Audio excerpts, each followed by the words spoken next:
ये कहानी है दो दोस्तों की और उनकी दोस्ती की शुरुआत हुई थी अभी कुछ ही दिन पहले हॉस्पिटल के कमरे से, जहां पर वो दोनों एडमिट थे। तो दोनों में से जो एक था उसको अभी कुछ ही दिन पहले एक पैरालिसिस का अटैक आया था, जिसकी वजह से गर्दन के नीचे की उसकी पूरी बॉडी पैरालाइज हो गई थी और वो अपनी एक उंगली तक नहीं हिला सकता था। और पूरे दिन जो भी नर्स उसके पास में आती वो उसको एक ही बात कहता कि मुझे कोई ऐसा इंजेक्शन दे दो जिससे कि मैं मर जाऊं, अब मैं और जीना नहीं चाहता, ऐसी जिंदगी का मैं क्या करूंगा।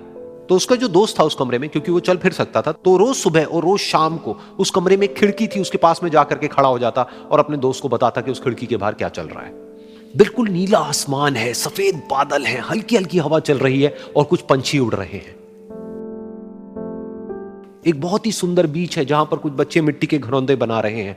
कुछ लोग हैं जो वहां पर बैठे हुए बस समुद्र की लहरों को देख रहे हैं। कुछ लोग जॉगिंग कर रहे हैं, कोई एक्सरसाइज कर रहा है, कोई पतंग उड़ा रहा है।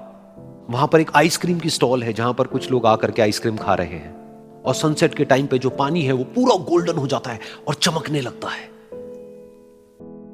तो शुरू में तो जब उसने वो सब बताना शुरू किया तो उसके दोस्त के ऊपर ज्यादा असर नहीं हुआ, लेकिन धीरे धीरे उसके अंदर जीने की चाह जागने लगी।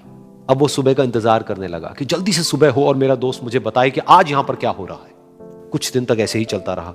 फिर एक दिन जब वो सुबह उठा तो उसने देखा कि सामने वाला बेड खाली है। फिर उसने नर्स को बुलाया और उससे पूछा कि क्या वो डिस्चार्ज हो गया है। तो नर्स ने कहा कि आपको तो उन्होंने बताया होगा, उनके पास कुछ ही दिन बाकी थे और कल रात को ही उनकी डेथ हो गई है। ये सुन करके उसके अंदर की उम्मीद पूरी तरह से टूट गई, क्योंकि सिर्फ उसका दोस्त ही था जिसने उसको बाहर की दुनिया से जोड़ा हुआ था, जिसकी वजह से वो जान पाता था कि बाहर क्या हो रहा है और ये दुनिया कितनी खूबसूरत है। तो कुछ दिन तक तो वो रोता रहा और उसने जीने की चाह छोड़ दी। लेकिन दूसरी ही तरफ से उसके अंदर कहीं ना कहीं एक नई चाह पैदा हुई कि काश मरने से पहले एक बार मैं खुद अपनी आंखों से देखूं इस खिड़की के बाहर कि दुनिया कैसी है। जैसे जैसे उसकी ये चाह बढ़ने लगी, उसको अपने अंदर एक अजीब सी एनर्जी महसूस होने लगी। और फिर एक दिन उसने अपनी पूरी ताकत लगा दी और किसी तरीके से वो बेड से नीचे गिरा और पकड़ पकड़ करके किसी तरह से उस खिड़की तक पहुंचा। फिर उस खिड़की को पकड़ करके वो खड़ा हुआ और खिड़की के बाहर देख लिया। लेकिन खिड़की के बाहर देखते ही वो गुस्से से भर गया। उसने जोर से नर्स को आवाज लगाई और जैसे ही नर्स आई उसने नर्स से पूछा, ये तुमने क्या किया, ये खिड़की के बाहर काली दीवार क्यों खड़ी कर दी।